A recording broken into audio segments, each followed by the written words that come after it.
UFC fighters have explained just how scary Merab Dvalishvili really is. With his dominant win over Sean O'Malley at UFC 306, Merab not only won the bantamweight title in the process, but he was also able to prove something that he set out to do before the fight. I make Sean O'Malley look normal. With the win, Merab has both improved to 11 UFC wins in a row, as well as beaten 4 UFC champions in a row. Sean O'Malley, Henry Cejudo, Petr Yan, Jose Aldo. 4 champs or former champs in a row. We should not be surprised or confused that this man is in this position.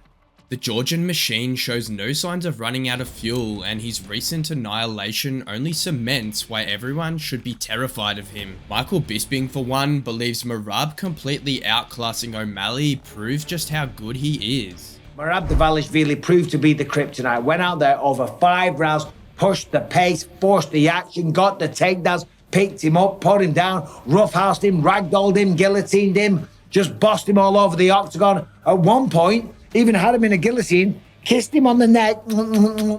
Merab entered the fight with a massive takedown threat due to his elite wrestling, but he displayed that there's layers to his game. He bounced around through feints and mixed in kicks, forcing O'Malley into mistakes that set up takedowns. According to Daniel Cormier, Justin Gaethje said it best: a wrestler who can hold his own on the feet like Merab does is a complete nightmare.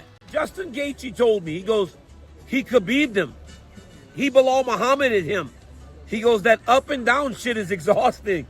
And it's true, because Cain Velasquez used to do it to me. It was Merab in classic Merab form. Going forward, moving around. You know, Dean Thomas had one of the best analogies I've heard. He goes, it's very difficult to track a butterfly in a windstorm, because then it's just getting blown all over, up, down, around. That's Merab. Merab's never a stationary target for you, and he definitely wasn't a stationary target tonight for Sean O'Malley. Merab took Sean down 6 times out of 15 attempts, with most of his successful takedowns coming in the center of the cage. DC believes Merab's dominance is all about his physicality and timing, and that his ability to blend these two elements makes him an absolute terror in the cage. This dude, Merab Dvalishvili, is so physical, and he has such a great understanding of positioning that it's hard. I've never seen Sean O'Malley just blown off of his feet that way before. I was very surprised at how effective he was at securing takedowns, but also the way he set him up, because there was never a chance for O'Malley to defend. For those familiar with Dvalishvili's fights, we've seen his occasional recklessness, like when he got cracked by Henry Cejudo and Marlon Moraes for overextending on takedowns. But against O'Malley, he was flawless. The Georgian stayed patient, made O'Malley come to him, and lured him right into his trap. And Sean's coach, Tim Welch, was the first one to admit this after their fight. I mean, you got to give it up to Merab, though. They had a good plan. I mean, not really attack you at all. Run away for the first 2 minutes of the round. I'm pretty sure, I haven't got to rewatch it yet, but not until about 2-3 minutes into the round of each round, he'd be able to get you down. And then he was good at just cooking the clock, getting in position, making you wear his weight, land just enough shots to not get stood up, and just kind of control it. And he was shooting to double legs, which we really didn't expect.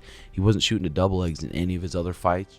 The man himself, Sean O'Malley, also couldn't help but praise Merab for his dominant performance and admitted that he was humbled in the process. I mean, he was penetrating on those shots faster than I expected. He was hiding them real good. I saw him with his eyes kind of looking down early on, bouncing, and he had good timing on his shots. You can't take that away. Well, I mean, he's on an 11-fight win streak. Last 4 fights were former champions. Like, the dude's fucking good, super skilled. Still don't. I mean, I know I could beat him. I guess what sucks. He beat me on the day that matters. So it's like, that's the one that matters.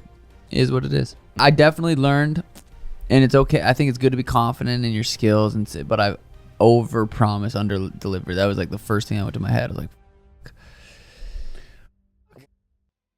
And Alex Volkanovski was another guy who was impressed by Merab's newfound discipline. Merab did a great job of, we all know Merab gets hit a lot because he likes to press forward and have that relentless pressure and shots. He did a great job of keeping that pressure, but not committing to shots and not committing to punches. He was throwing a lot of looks and fakes and faking the, how could I say, you know how he presses in to punch and shoot, or presses in. He was like faking that look. He was making it look like he was going to do that, then pouncing back out, and just kept doing that, like just constantly throwing different looks, even pretending to block and, all right, I'm going to come in now. You know, I'm just going to be real defensive and come in and look for the takedown. Looking like he was going to do that, but then coming back out, just trying to draw big punches out of Sean and shooting under. I thought that was great. Chael Sonnen praised this as Merab's technical genius, noting that O'Malley defends takedowns better against the fence. The reason George St. Pierre's double legs never got stopped are the same reason that Merab's double legs didn't get stopped tonight. He took his opponent off the ground. There is now no way to stop him. And I'm only sharing that with you. It was a very good job by Merab. That was the one position O'Malley got beat in. While Chael believes O'Malley was outplayed in one position, Tom Aspinall thinks he was thoroughly outclassed, even on the feet, where Dvalishvili had his moments. Aspinall attributes this to the new champ's well-rounded skill set, which proved too much for O'Malley. Yeah, he's a grappling heavy fighter. Yeah, he's a wrestling heavy fighter, Merab we're talking about. I'm not even going to try and pronounce his last name. We're just going for Merab today. So, yeah, Merab's a grappling heavy fighter. But the reason he was effective is not solely because of his grappling or his wrestling or because of his cardio. The guy mixes it up between striking, grappling, kicking, wrestling, through the ranges. The guy does it all really well, and the cardio that this man has is something to behold. It's something that big guys, especially like me, don't have. It's not just Aspinall. Robert Whittaker is also a big fan of Merab's insane cardio and relentless pressure, which has left many top bantamweights gasping for air. He still is superhuman with his cardio. Yep. Like, that was gnarly. And it's not like it was just this fight. No, he does it every single fight. Every time he steps in there and fights someone, he's taking that level of volume and pressure and mauling to him. Merab's cardio has always been his greatest weapon. His relentless pace for 5 rounds without a hint of fatigue is a key reason for his success. And even with O'Malley's talent, he couldn't keep up with his rival's unlimited stamina. And according to Demetrius Johnson, this is what makes him so scary as a fighter. I'll never forget when I trained with Henry Cejudo. I said, who is a tougher fight, Merab or Aldo? And I said, dude, Merab's a tougher fight because he doesn't stop. Aldo doesn't stop either, but Merab truly doesn't stop. You saw it tonight. Merab did a good job of going lateral, and you see every beginning of each round, Merab would run around the outside of the void. He would always go circle around, go this way, shake his hands, move around, boom, boom, and you see O'Malley just watch him. And then once Merab locked his hands around his waist, his takedowns and the foot sweeps and off the cage are so damn quick. O'Malley was left watching Merab, frozen by the relentless pressure and dominance that you could only truly understand after sharing the cage with him. Maybe that's why Henry Cejudo, who felt the machine's power and strength firsthand when he was beaten by Merab at UFC 298, was so confident that his former foe would handle O'Malley. I think it's a match made in heaven for a guy like Merab. He just needs to be careful in those 2 rounds. And as the fight goes on, I could see Merab Dvalishvili taking him out. And Cejudo was quick to speak his mind after Merab did indeed dominate O'Malley. Either way, Sean O'Malley got his ass kicked for 5 rounds, and I can't wait to get him next, Kush. The highlight of Merab's win over Cejudo was when he hoisted the Olympic gold medalist onto his shoulders, sprinted across the cage, slammed him down, and casually controlled his head while chatting with Mark Zuckerberg. That should have been a major warning sign for O'Malley, but it seems that he still wasn't able to prepare for it. Bro, Merab's unstoppable. I love that guy. And when he was carrying Henry Cejudo with his tongue out. Oh, yeah, I know. And he's like a savage moment. What a savage moment. Walking over to Mark Zuckerberg, holding Henry Cejudo, right? 2-division world champion, gold medalist. Medalist. Look at that. That's insane.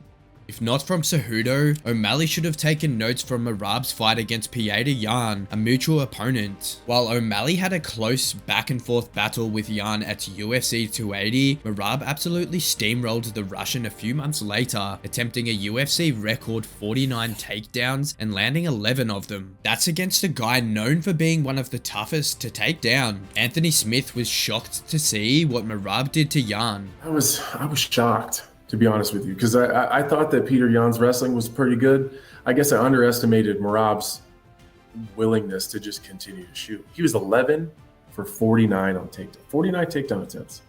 That's a record, number one. Number two, that's absolutely exhausting. So I don't know any high-level bantamweight that's going to be able to withstand that kind of pressure. Yan was pretty cocky heading into his fight with Dvalishvili, but after getting humbled, he showed respect to the newly crowned champ in a tweet that said, "Congrats to Merab for the well-deserved win after a long and tough road to the title. Hopefully we can meet again in the future when we are both at 100%. So anyway, Merab will likely defend his belt against Khabib Nurmagomedov's cousin Umar Nurmagomedov next, who currently sits at the number 2 spot in the bantamweight rankings after his recent win over Corey Sandhagen. After Umar defeated Corey, Khabib was asked who he'd want Umar to face next, Merab or Sean O'Malley, and without a moment's hesitation, the former lightweight champ named Merab as the ideal opponent. I want Merab, to be honest, because he is from Georgia. It's not easy to beat Umar, and it's not easy to beat Merab or Sean O'Malley. You know, it's like this is high level, you know, and anything can happen. But my opinion, Umar is ready. Umar is certainly ready, but he wants the newly crowned champion to enjoy his triumph for now. Here is what the Dagestani had to say to Merab through Twitter. "White paprika versus black paprika. It has to be. Congratulations, Merab. Right now, you are the champion. You deserve this belt. Enjoy." Merab, however, feels Umar still needs one more win over a top 5 opponent before mentioning a title shot. Interestingly, the new champ sees former flyweight king Davison Figueiredo as a far more dangerous challenge than the young eagle. I want to fight for the top of the top, you know, like I think Figueiredo, the former champion, will be 5th champion on my list, and he more dangerous, knockout power, good jiu-jitsu, makes people sleep, and it really coming from the 3 straight win, top guys, you know, and that's why this fight excites me, makes me motivation, makes me work hard, you know. Umar, like, I wasn't like when he's okay, but like I'm telling you guys, from top 15 he only win 1 fight. Even Merab's coach Ray Longo believes Figueiredo deserves a title shot more than Umar. Merab Dvalishvili and Umar Nurmagomedov, you think that's going to be the fight next? I'm going to say that's the fight they're going to push next, but I would give Figueiredo the fight before Umar at this point. The bantamweight division is certainly heating up, with Merab having some solid options on the horizon. Meanwhile, O'Malley has contenders like Corey Sandhagen and Petr Yan waiting for him if he plans to rebuild his path back to the top. The matchups here are set to make things very interesting. How long will Merab Dvalishvili's reign last? Let us know your thoughts in the comments. If you enjoyed the video, be sure to check out times where cocky UFC fighters got destroyed and humbled by their opponents.